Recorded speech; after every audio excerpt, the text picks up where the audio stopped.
Hello all, welcome to Excel Academy. So today we are back with one more video that's based on overlap save method. Okay.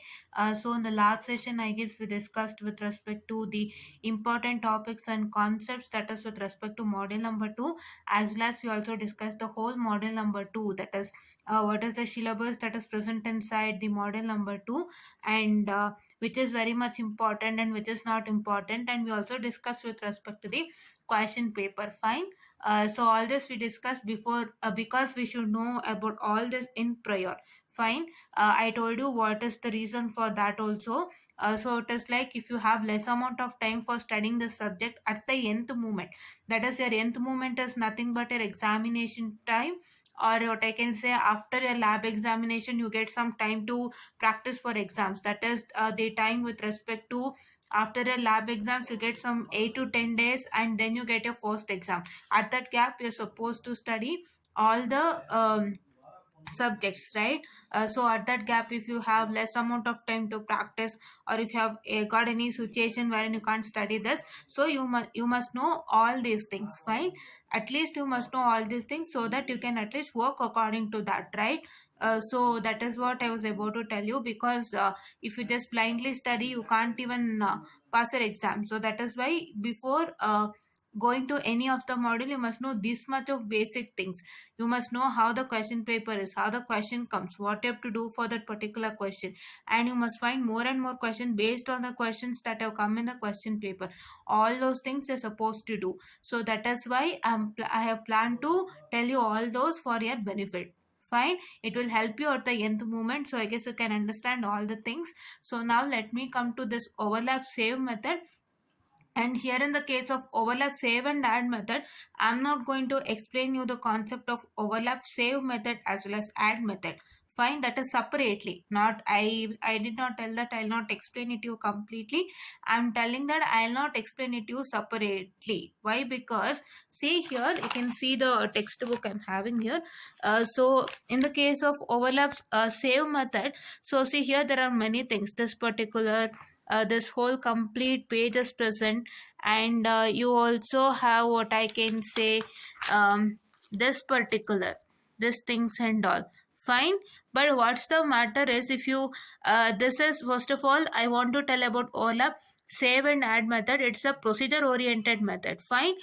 So it's a procedure oriented method wherein you're supposed to understand using a problem itself. You don't have any other go, because when you have certain set of procedure, if you try to learn this set of procedure, so these are, I can say, the set of procedure for it. It's a very small summary, but those are set of procedures. Fine.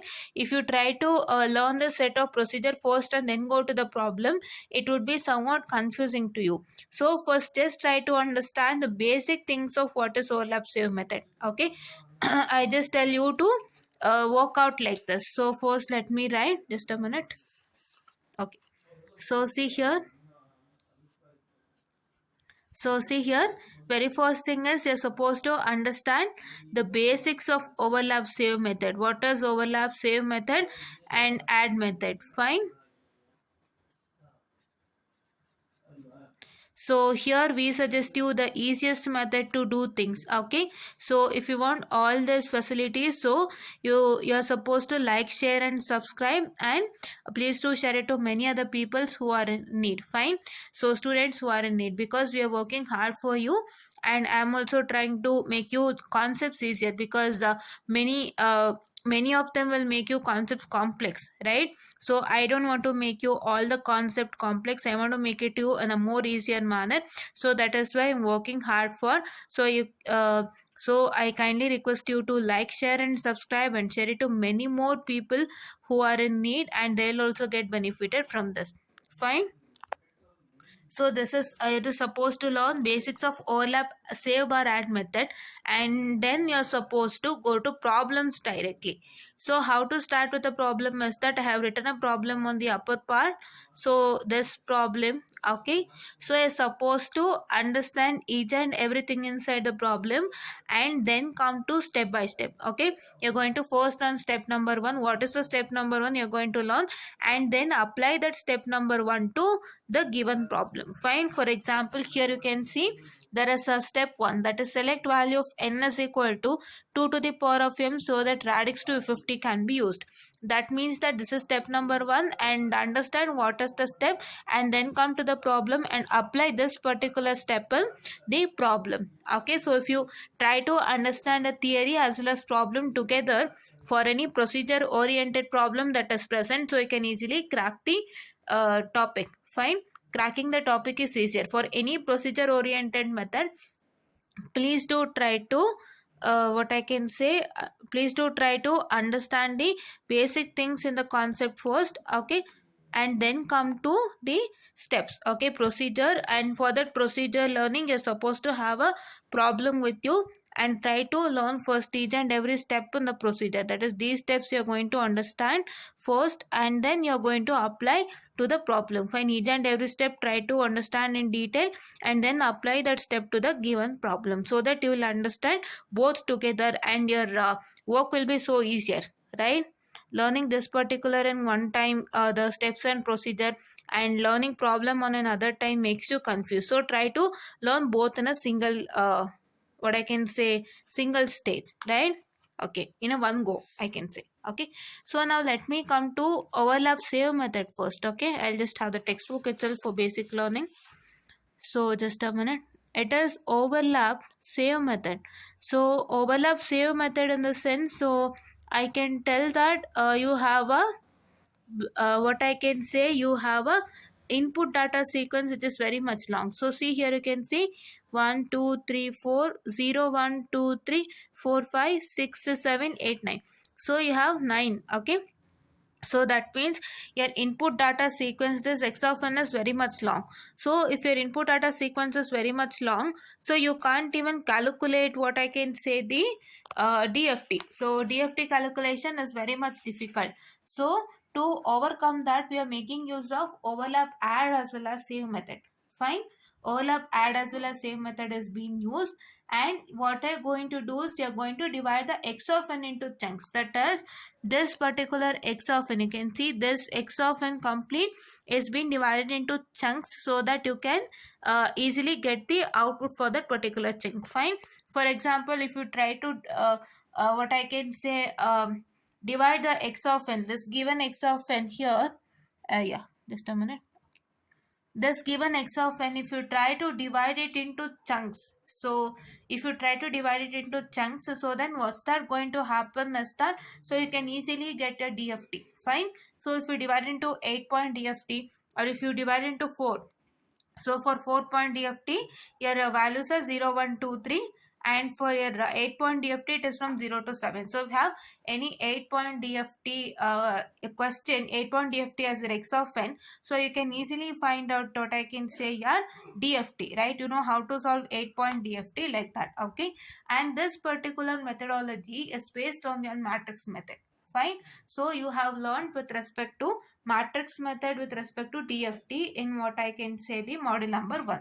Fine, that particular thing you're supposed to apply it over here. So you're going to divide the things into chunks, and then what I'm supposed to do is that chunk you're going to what I can say, that chunk you're going to solve using DFT, that is using matrix method. Fine, okay, we'll get on h of n, and x of n into h of n you're going to do using matrix method. Fine, okay, so this is what, and here you can see the given thing in the textbook. Just a minute.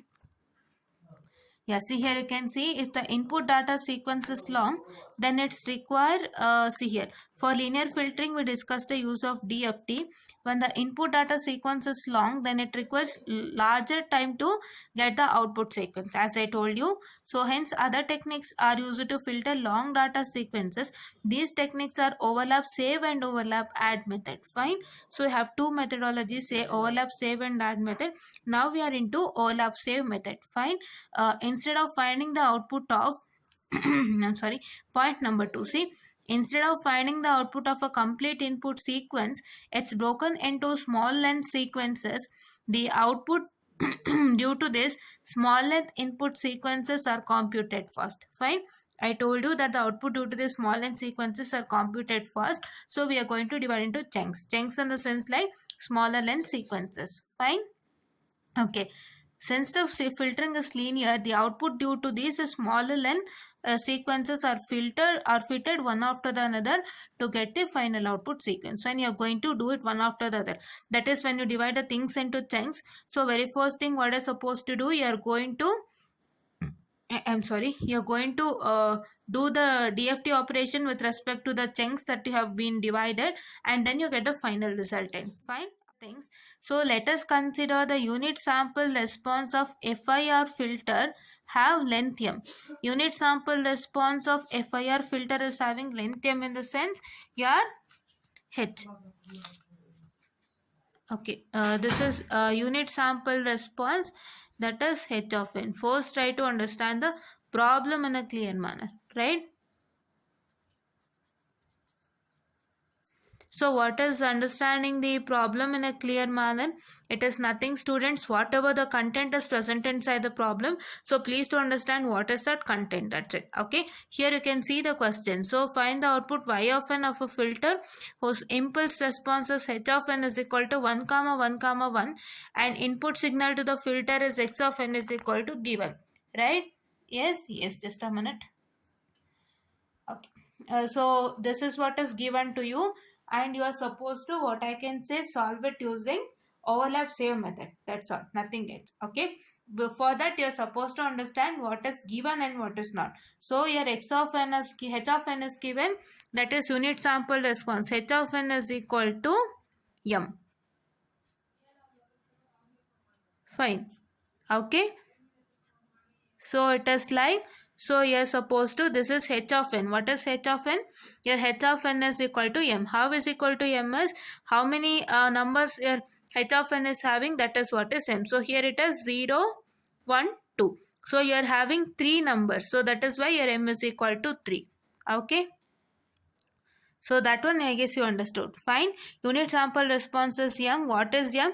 M is how many number of h of n is present, or what I can say my 3. Right. So that is what is your m. So m is equal to length. Okay. So length you can say, I'm sorry, length. So how much length of h of n is what is say my m. I'll write it as length of h of n. Fine. Okay. So now in the case of overlap save method, so very first step what is supposed to do. So let me come to step number 1. So this is what is my step number 1. I'll showcase to you here. See, select the value of n is equal to 2 to the power of m so that radix 2 FFT can be used. Fine. What? Select the value of n is equal to 2 to the power of m so that a radix 2 FFT can be used. Fine. So what does that mean? So what does that mean is that, so you are going to select the value of n is equal to 2 to the power of m. So he is telling that n is equal to, for step number 1. Fine. I told you what is step number 1. Okay.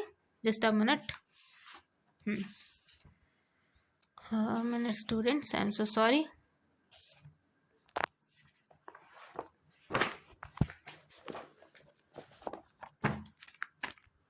Okay. So now this is what is my step number 1, right? So your n is equal to how much? N is equal to 2 to the power of m. Fine. What is 2 to the power of m? So your m is equal to 3 for my given question. For my given question, h of n, m is equal to 3. So that is why I take it as 2 to the power of 3. That is 2 2s are 4, 4 2s are 8. Find my n is equal to 8 now. So what is this n actually? This n actually is going to tell you how to divide into chunks. Fine. So I told you that for a longer sequence you can't get a DFT easily. So that is why you are supposed to what I can say that is why you are supposed to divide the given sequence x of n into chunks. So how to divide into chunks, that is this n will decide. So there is a particular formula for n. So this n is only the length, this n is only the length wherein you are going to divide the given x of n into chunks. Fine. So you have a certain formula for n wherein n is equal to 2 to the power of m, wherein 2 to the power of 3 is equal to 8. So this 8 is the value wherein you are going to divide your x of n. Fine, you are going to divide the x of n into 8, right? Okay. So now let me come to the second one. So I guess you understood the first one. First one is nothing, students. This n is only the value which is going to decide the number. So that is which is it's going to decide the length of x of n. Find length of x of n in the sense what I told you, your x of n has been your x of n has been divided into chunks, so that how much length your x of n is going to get divided, so that is what is being told by n. Fine, that n will tell you. N will tell that how much length you're going to divide your x of n to, right? Yes. And second thing is, your length of h of n is made n by padding l minus 1 zeros. Fine. So this second step is directly you can only analyze. Fine. How you can only analyze? So he is telling you that the length of h of n is made n. Okay. So what is n? Your n is equal to 8. So you are going to divide your x of n by 8. Right? You are going to divide your x of n by 8. Your x of n is having some length, wherein that one you are going to divide it to 8 sequences. Fine. 8 sequences. Okay. So that is first you are going to divide it into x of n, I'm sorry, x1 of n, x2 of n, and so on. And your x1 of n is having a length of 8. Your x2 of n is having a length of 8. Like that, your x of n is getting divided to x1 of n, x2 of n till xn of n, wherein each and every sequence, that is x1 of n, x2 of n till xn of n, will be having a length of 8. The sequence will be having a length of 8. So this much you need to understand. Fine. So now your h of n is made n by padding l minus 1 0. So this process is you can completely eliminate. It is your general knowledge wherein you can apply and get the resultant. How? So I'll tell you. So your n is 8 now as we got. Fine. So see here. Your n is 8 as you got. So now you can see your h of n. Right? Your h of n is what? Your h of n length is 3. See? H of n length is 3, right? So this is 8 and your h of n length is 3. So what is 8 minus 3? 5. Right? This is that general knowledge you can understand. Right? Or else you can only see here. See? You are going to pad zeros here. Okay? Padding comes into existence. Remember. Okay? When you want to make your h of n to n, so that is here is given. See, when you want to make a length of h of n to n, length of h of n to n, you are supposed to pad zeros. Fine, you can see here. So your n is equal to 8, and to make h of n is equal to n, you are supposed to add how many zeros? You are supposed to add 5 zeros. Fine, 5 plus 3 is 8. So that is what is the general knowledge you can easily apply. Fine. Okay. So that is why. So now let us apply h of n, step number 2. So that is your h of n is equal to, that is how much? It is equal to 111,000,000. Fine. I'm sorry. Yeah, I guess you got it right. We are trying to just tell how you make h of n to n. That is an easier concept, right? You can easily analyze whatever the value you have got as n is equal to 8 if you have got. So if you see h of n, the length of h of n is 3, right? So when you try to if you want to make your length of h of n to n, then so you can easily take 8 minus 3. What is your 8? Your 8 is your the n, and your 3 is the length of h of n. If you subtract that, you're going to directly get it as 5. Or when you see h of n only, you can easily get to know how many zeros I have to pad. Fine. Here in the step number 2, if you want to make a length of h of n to n, zero padding comes into existence. You're going to pad how many zeros? 5 zeros. Fine. This is just your general basic knowledge wherein you can apply. But there is one more formula also. Fine. L is equal to, that is m minus n plus 1. Okay. So it is like here m is equal to my, just a minute. Okay. Just a minute, students. I'm so sorry. Wait a second. Okay, yeah. So okay, just a minute. I'm so sorry. So now I'm sorry for the distraction. So now we have a formula stating that n minus m plus 1. What is n? N is 8 minus m is 3, that is the length of h of n plus 1. So 8 minus 3 is what? 8 minus 3 is 5. 5 plus 1 is 6. Fine? Yes. So this is what is your L. Fine? Okay? Yes.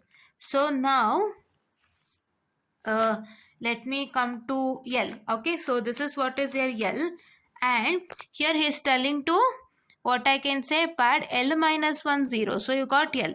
What is L is 6. So 6 minus 1 is 5. Right? So instead of doing this process, taking this formula, finding out L and then subtracting this, you can easily analyze by seeing the question itself, right? I told you how to analyze, right? Or I told you this simpler method, right? To subtract n minus the length of m. So when you subtract, you get the resultant as 5, which we got here as the same, which we got it here, right? We got it 5 here doing all this procedure, and I told you the simple procedure subtracting the which one, that is your n minus length of the h of n, that is m. Fine, which is equal to 5. Okay, so you can do this procedure, which is an easier one, but for exam try to do this without fail. This is for an examination purpose. Fine. Okay, so now next thing what you're supposed to do is start step number 3. So step number 3 is the sequence x of n is sectioned into subsequences of length n as follows. So subsequence of length n in the sense, so see here, you can see that I'll write step number 3. So now as for I told you in the very first step, we have got the length which is equal to what I can say my, how much?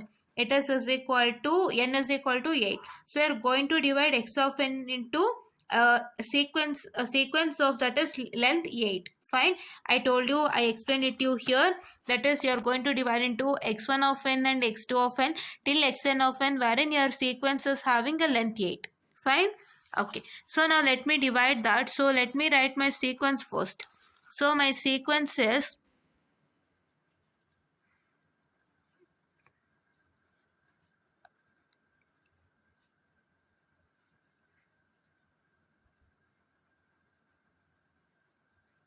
okay.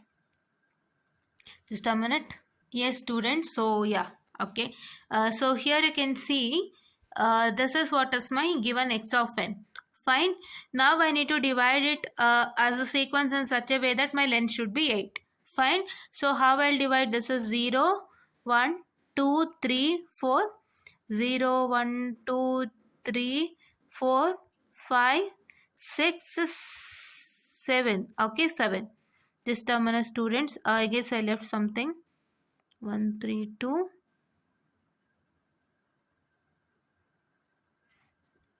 Just a minute. Okay. So here you're supposed to divide it by 8. Okay. So samples were in such a way that you're going to, what I can say, get a length of 8. Sequence, you're going to divide it into a sequence in such a way that you're getting a length of 8. Fine. But what I'm supposed to do here is that, so you should not take 8 directly here. Right? In this particular x of n sequence only, you're not supposed to divide 8. Right, that means you are not supposed to take 8 values directly. That is, here your 7 ends. Fine. See 0, 1, 2, 3, 4, 5, 6, 7. That is 8 8 numbers. You should not take 8 numbers directly. That is what you do a mistake. Okay, don't do that. What you're supposed to do is that you are going to pad 2 zeros first. So that is how 2 zeros. So your rule is like, so very first the sequence x of n, if I divide my x of n into the sequences wherein my very first sequence is x of n, x1 of n, so in that you should have first m minus 1 zeros. So m is what? My m is what I can say, my 3. So 3 minus 1 is 2. So I should have first as m minus 1 zeros, and I should have my other 6 sequences, that is my 3 minus 1 0 1 3 2. Okay, 1, yeah, 1 2 3, yes, okay. So this is what is my very first sequence. Fine, I guess you're understanding what I'm trying to tell. So I need to divide my x of n into chunks or sequences wherein my length of the sequences should be 8. Fine, but what's that going to happen is I need not to take 8 values directly over here. Like I have marked it in the line, you can see 8 values I need not to take directly over here. My very first thing, I should have my m minus 1 zeros in the beginning, and then I should take this 6 values. Fine, that is how I will get a 8 sequence that is having a length of 8. Fine, okay. So now if I come to x2 of n, according to my x2 of n, I have to take last m minus 1 values of what I can say my how much, that is the x1 of n. Fine, that is I get 3 2. So my last m minus 1 values 3 and 2 here. See this 3 and 2. So that is why I'll take this 3 and 2 and I'll bring it over here. And then once again what I'll do is I'll take the remaining. So my remaining is after 2 what? 0 1 2 1 is my remaining. I took 3 minus 1 0 1 3 2, right? I took till 2 and this beginning was my m minus 1 zeros.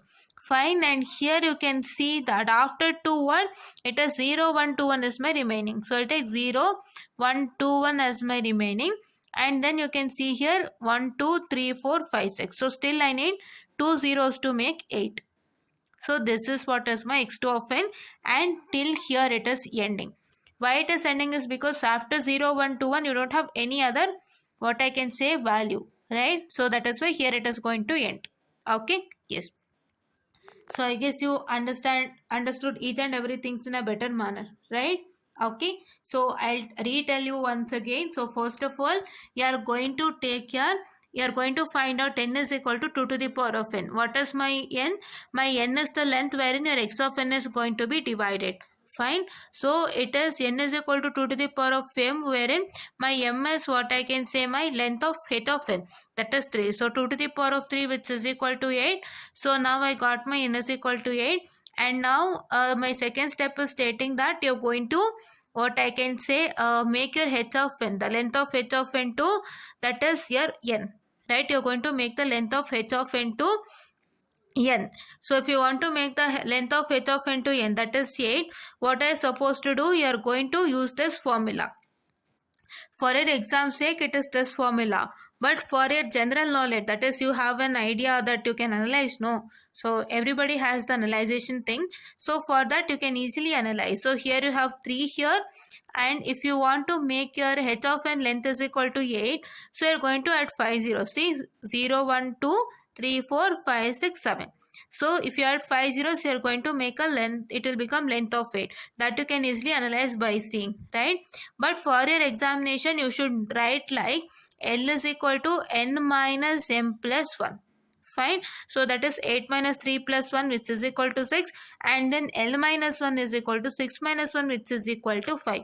Fine. For the procedure oriented problems, you're supposed to write a step as well as you're supposed to write the you're supposed to solve the steps. Fine. That is like you're going to write the step like select value of n is equal to 2 to the power of m, so that radix to 50 can be used. You're supposed to write and then solve that particular step for the given problem. Like that you're supposed to do. Okay, so that it would be very much good for the evaluator. Fine. Okay, then coming on to step number 3. So what you're supposed to do, you're going to take the x of n sample and divide it into chunks. So for dividing the x of n into chunks, we have got to know the length of the chunks of x of n, that is x1 of n, x2 of n. We have got to know the length of that, that is length is what, n is equal to 8, that you have calculated in the beginning. So what you're supposed to do, you're going to first of all, according to the process of your overlap save method, you should have, very first you should have m minus 1 zeros, that is length of h of n minus 1 zeros you should have in the beginning. And then you are going to take the 6 values, because if you have 2 here, if you take 6 numbers here, it is 8. right? It will balance. Okay, yes. And then for x2 of n, now what are supposed to do? You're going to take the last to m minus 1 value. So this is m minus 1 is 3 minus 1 is 2. So that is the last two values of x1 of n here, and you have to take this particular and then take the remaining values. Here you have taken 6 numbers, and after 2 it is 0 1 2 1 which is remaining, that you take it over here, and then afterwards it will become 6 now, and to make it 8 you are going to add 2 zeros. Fine. So here you are going to end because after 1 there is no numbers, so that is why you are going to end till here. Fine. Okay, so now this is what is my step number 3. I guess you're understanding these things, because what I'm planning to do is, if you learn the explanation, the procedure, as well as solving the procedure together, so it will be easier for you. You will not get confused. Don't go into studying the procedure first and then doing the problem. So don't do two things. Try to learn the procedure, try to solve that procedure for the problem directly, so that you will understand things better. Fine. Then and there only your things are clarified. You need not to go back again there. Fine. Okay, so now let me come to, just a minute. Okay, I'll just use this only.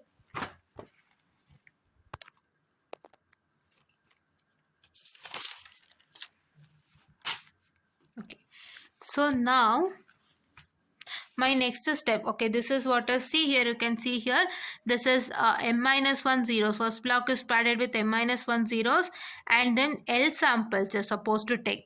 So L samples, in the sense here L is what? 6. So that is why we took 6 samples, right? Okay, fine. And here m minus 1 data samples of sequence x1 of n. Fine, that is why we took 6 samples. Okay, so you can easily analyze that.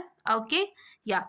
If you take m minus 1 zeros, so you took m minus 1 zeros as 2 in that particular thing, right? I just showed you, you'll get 2 m minus 1 zeros. Okay, so if you have 2 m minus 1 zeros, then to get 8 you're going to add 6, right? That basic general knowledge, I guess everybody is having that. Okay, yes. And this is, see here in the x2 of n, it is m minus 1 data samples of x1 of n. So m minus 1 data samples is 2 data samples that we borrowed from the x1 of n, and here it is next L data samples. So here you are not getting L data samples in the given problem what we did now. So it is, if it is L data samples, so what you can see, so here it is only 4 data samples, it is not reaching 6. My L is 6 and you are getting 4 data samples. So for that I added 2 zeros to make my samples as 6. Fine, I guess you got it. Okay, so here then next what is supposed to do, then next step, just a minute, I'll just okay. So then now step number 4 is this one. I told you, right, don't go into this much extent. What is x1 of n, x2 of n and x3 of n, these things you don't even require. Okay, you'll get confused by seeing this. Okay, so it is like this is x of L minus m plus 1. So L minus m plus 1, that is number of n values is telling you. That is what, don't go into all this extent. Fine, because if this is L minus m plus 1 is, your L value is how much? You got it as 6. Fine, so it is 6 minus what is 2? M is how much? 3. So 3 plus 1 is 4. So that is, here you get it as 4, and this you get, what I can say, x of 4 here you get. And what is the x of 4 value that has been in the question, you are going to write it. So this is all not at all required. Don't get into that much confusion. Fine, you just have to understand what? You just have to understand only 2 things. That is, your x of n, in the first part you should be having m minus 1 zeros and then L samples. In the second one you should be having this one, you should understand. Okay, I'll share this particular. Okay, this one you should understand. So first block is m minus 1 zeros with next is L samples, and here it is m minus 1 data samples of x1 of n, and next L data samples. This one you need to understand, right? Only this one is required. Okay, so now coming on to this one. So my next step is calculate y1 of k is equal to x1 of k into h of k. It is nothing, students, here DFT by using what I can say, the matrix method. Okay, yes. And calculate y1 of n is equal to IDFT. If given, you have to calculate IDFT, no need. Okay, repeat step 4 to obtain y2 of n and y3 of n. And because it is like, if your chunks are more, so you're going to repeat the steps. Fine. That is chunks in the sense, if you have x1 of what I can say, your n, x2 of n, so and so if you have, so then you're going to do the DFT again and again. See, if your chunks are more, you're going to do DFT for each and every one. Fine. Okay, so now this, I guess this you understood. So now first m minus 1 samples, this one you're going to do it later. Okay, first let me do this steps. Okay, this step you're going to do. So I guess this step you know how to do this by using matrix method, so we have already discussed it. So if you are not known about this, please to go to our DSP lecture series and please to watch it, how to solve things using matrix method. I've taught you. Fine. So that is why I'm going directly to the answer itself in the textbook. Okay, so I have done how to solve using matrix method, so I'm going directly to the answer. Okay, so this is x1 of n into h of n. Fine, that is this particular what we have got. I have already explained how did we get this into this h of n. Fine, so this resultant you are going to get. Fine. Okay, so what is y2 of n? x2 of n into h of n. So this is x2 of n and this into h of n. You are going to get this resultant. I have taught you how to solve the matrix method. Fine. Okay, so if you want clear explanation on matrix method, so please to go to our lecture series of DSP, you will get to know. Fine. Okay, so if not done for 8-point DFT, I guess, so I'll do one now. Okay, yes, so I'll do it for first one. Okay, so it is quite easier. I guess you can't see here because it's in written. Okay, so just a minute.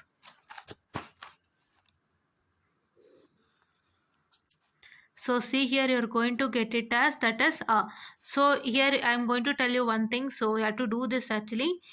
So here you can see that, so it is just a minute. So sorry for the distraction that happened in the middle. So here you can see that this is x1 of n into h of n. So how to do x1 of n into h of n is that, so see here, this is my complete x1 of n. This is my complete x1 of n, wherein so you are going to shift your downward to upward, that is down value to the upward. So that is, if you shift this 2 to the upward, then you're going to get this resultant. And when you shift this 3 to the upward, so you're going to get here as 3, and shift this 1 to the upward, shift this 0 to the upward, shift this minus 1 to the upward, shift this 3 to the upward, and shift this 0 to the upward. Right, don't do shift your top to the bottom. Okay, these values, this 0 you should not shift to bottom, or this once again 0 you should not shift to the bottom. Don't do that. Okay, so we have 2 here, right? This is my complete x1 of n. Okay, so here you have 2, wherein you are going to shift this 2 to the, what I can say, the upward, that is top. So I've shifted the 2 to the top, you got this resultant. And then here you are supposed to shift this, what I can say, this 3 to the, which one, shift this 3 to the, what I can say, the top, you are going to get this resultant. Shift this 1 to the top, you are going to get the resultant. Like that you are going to shift 0 to the top, minus 1 to the top, 3 to the top here, and this 0 to the top. You have to shift this process, shifting process of this bottom values to the top. You are going to do this until and unless you get your original x1 of n. So when you shift this bottom thing to the top, you will get original x1 of n. Now at that time you're supposed to stop. Okay, so in the very first value of x1 of n, you shift 2 to the top. Okay, bottom value is 2, the last value is 2. When you are going to shift it to the top, and then you'll supposed to get this one line. So in this particular line you have your last value as 3, that is last value as 3, and that one you're going to shift it to the top. right? Like that you get this resultant. Then here last value is 1, you're going to shift it to the top. Like that you're going to shift all the last values to the top until and unless when you shift the last value to the top again, so you will get the original x1 of n that has been over here.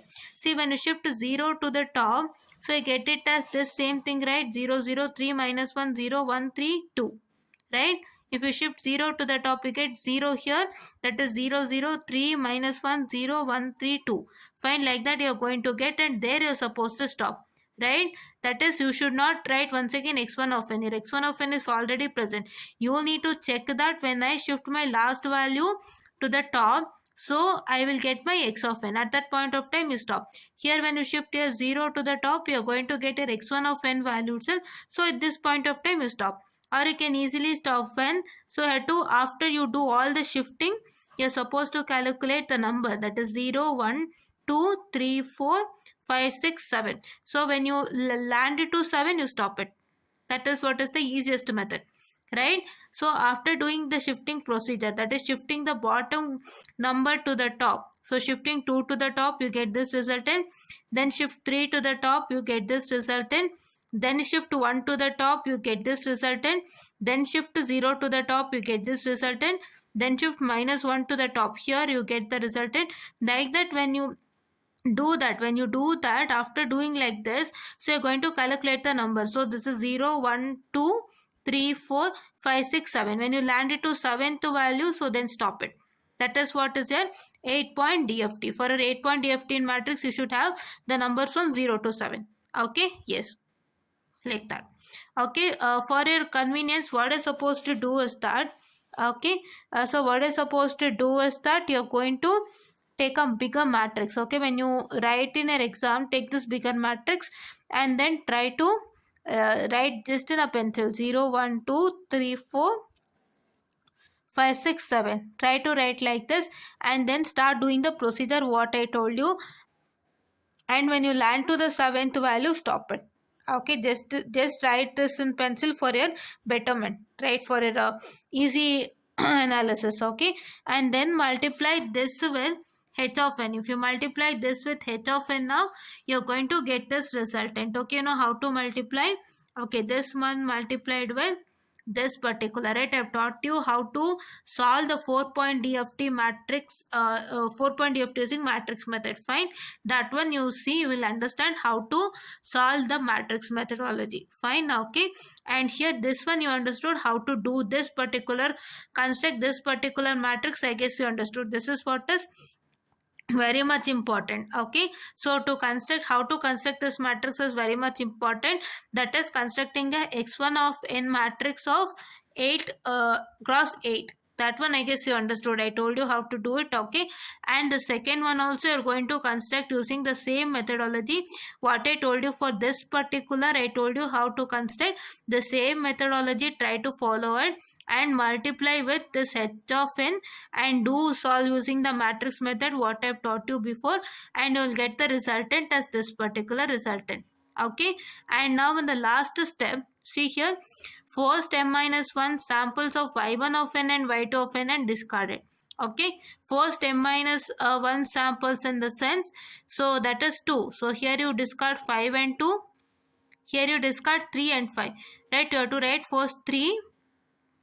Here you have to write first 3 2 2 0 4 6 here, and then you discard this particular first m minus 1 sample and then write 5 3 3 4 3 1. 5 3 3 4 3 1. Fine, so this is what is the particular overlap save method. Okay, first eliminate m minus 1 values from y1 of n and y2 of n and then write the other resultant. Okay, yes, and this is what is for your overlap save method. I guess you understood how to construct a 8-point DFT matrix using the x1 of n, right? When you have to write the x1 of n first, so see here there is another one. See, this is what is my x of n, wherein my x of n is written over here.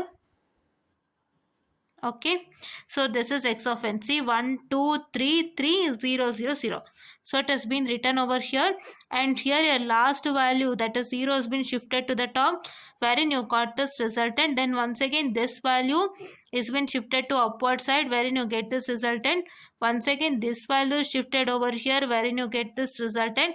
And then once again your 3 is shifted to the top here, wherein you get this resultant. Then 3 is shifted to the top, wherein you get this resultant. And here 2 is shifted to the top, wherein you get the resultant. And when you try to shift your 1 to the top word, you get the same resultant. So here it is stopped. That is for value 7.